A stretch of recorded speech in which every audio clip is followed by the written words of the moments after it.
Talvez eu pudesse começar contando por uma lembrança que eu tenho de enquanto meu pai estava fazendo um dos tratamentos de câncer dele.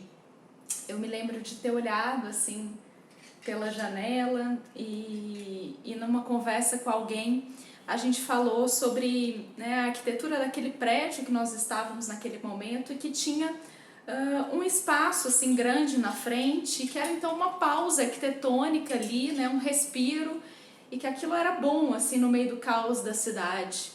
E aí junto com isso veio essa memória assim dessa pausa com o meu avô Wilson assim nessa varanda, né, de que tinha aquele momento de elaboração ali, né, de contar uma história que era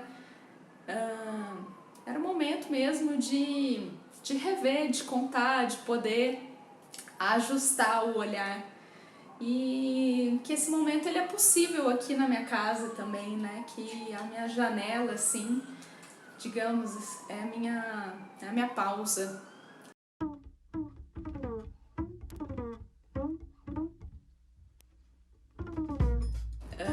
Da família do meu pai, a minha avó, ela nasceu num trajeto entre a Espanha e o Brasil. Ela nasceu em Mendonça, na Argentina, por conta, né, da família estar fugindo de um contexto complexo, de guerra, etc. Saíram de Sevilha, ali do sul da Espanha, e aí ela nasceu nesse trajeto, então. Se casou aqui e teve uma família com o meu avô, né, essa minha avó Dolores, com o meu avô Joaquim. E curiosamente meu pai também nasceu num trajeto, né? Ele nasceu no Paraná, numa cidade que chama Jacarezinho, e ele também nasceu nessa circunstância assim de deslocamento. Eu não sou a geração que nasceu, né, de passagem, de fato, mas eu nasci então numa cidade do interior de São Paulo que chama Descalvado.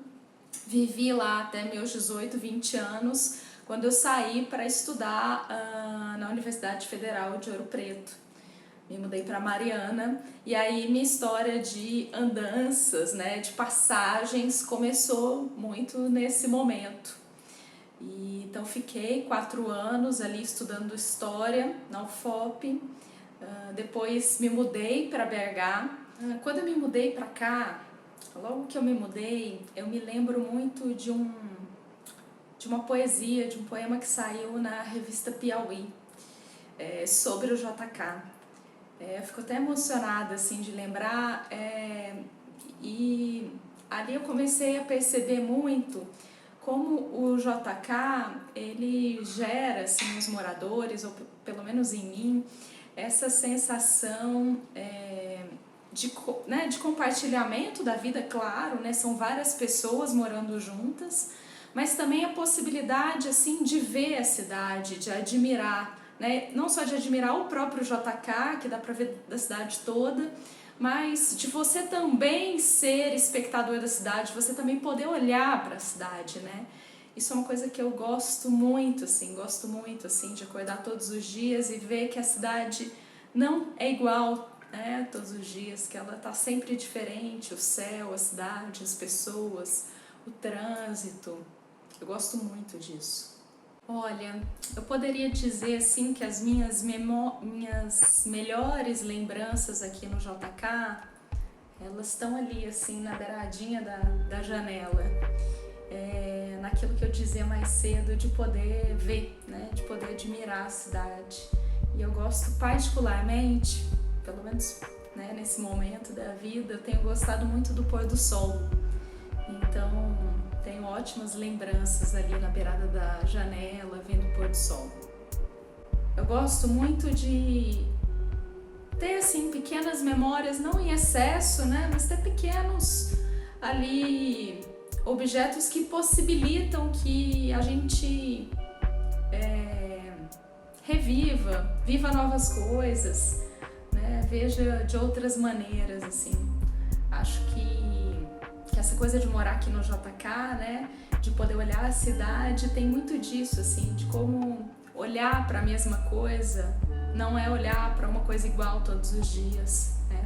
Tem características, coisas diferentes a serem percebidas ali. A maneira como as pessoas pensam história remete sempre a uma visão do passado, né? Claro, a história tá nesse diálogo com o tempo, mas tem uma perspectiva do presente que ela é muito forte, né? E que é muito expressa na ideia de patrimônio, que precisa fazer sentido no presente para aquele passado continuar passando, né? Para aquele passado permanecer. Então, sem dúvidas, a dimensão humana ela é fundamental para pensar o patrimônio, ela é fundamental para pensar a história, a nossa relação com o tempo, com o passado. Eu acho que o grande ponto assim, da perspectiva do patrimônio é o quão sentido aquilo faz, né? E aí, se eu sou um patrimônio do JK, eu acho que é uma pergunta que não faz tanto sentido assim nesse momento. É uma coisa muito mais que o tempo vai dizer sobre o próprio edifício, né? Sobre os moradores em si, sobre essas pessoas que escolhem estar aqui no JK, que lidam, né, com os ônus e bônus de viver nesse lugar e guardam, né, a beleza e expressam aqui nesse lugar as suas características, suas identidades. Acho que o lugar é essa possibilidade de expressão, né, social. Acho que eu contaria assim das possibilidades que a gente tem aqui nesse prédio de encontros. Cada dia mais assim, viver aqui no JK me mostra a possibilidade de encontros que a gente tem. Recentemente eu estava precisando de uma fotografia para um trabalho específico. E aí perguntei num grupo, né, de amigos que eu tenho aqui do JK, gente, alguém conhece algum fotógrafo, né, nesse contexto de pandemia? Não dava para chamar ninguém de fora, precisava, né, ter uma relação de distância, assim. E aí eu perguntei nesse grupo de amigos, alguém conhece algum fotógrafo aqui no JK? E aí um amigo me indicou uma pessoa, que é a Sônia, e eu fiz assim, acabou se tornando uma amiga. Ela veio aqui fazer esse trabalho, né, tirar uma fotografia, e nós ficamos assim muito próximas. Eu me conectei a ela por várias perspectivas, assim, né, mas foi um encontro muito feliz. Então a possibilidade assim de ter encontros aqui é muito boa. Para mim, contar história ocupa esse lugar da possibilidade de contar de uma maneira diferente sempre.